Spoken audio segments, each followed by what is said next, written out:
So, si tita na lang yung kasama mo ngayon. Makukonsider mo ba yung sarili mo as mama's boy? Or kahit dati pa? Hindi ako pwede ko sabihin na mama's boy ako. I mean, wala namang masama sa pagmamahal sa nanay mo eh. Kanya-kanyang ano lang yan eh. Iba't ibang tao kasi, iba't ibang definition kung ano ang tingin nila sa mama's boy. Eh, kung ang definition ng mama's boy, mahal yung mga magulang ko at mahal ko nanay ko, din na yun ako. Ikaw ba mama's boy ka, Jim?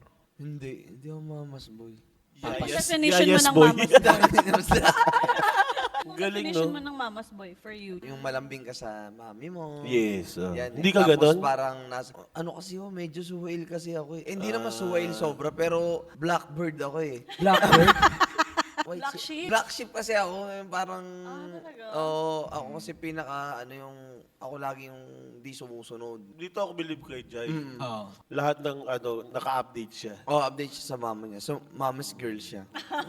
So, yun nga yung parang, yun yung mga traits na gusto kong gayahin kay Jay na Ma-update. nag-update sa, kahit dito sila nagtatanong, no? Kasi lagi sila nagtatanong, nasaan ka na? Eh si Jay talagang kakadating mo pala ng place, susend na Lagi niya ko na kasi din. sinasabi, picture tayo send ko sa mama ko. Oo. Ganon ako. Kaya tinry ko. Di ba tinry ko? Oo, tinry niya. Nag-send ako sa mama ko, sabi ng mama ko, pakialam ko. Pero Wala ano, ba lang pakimama mo sa'yo?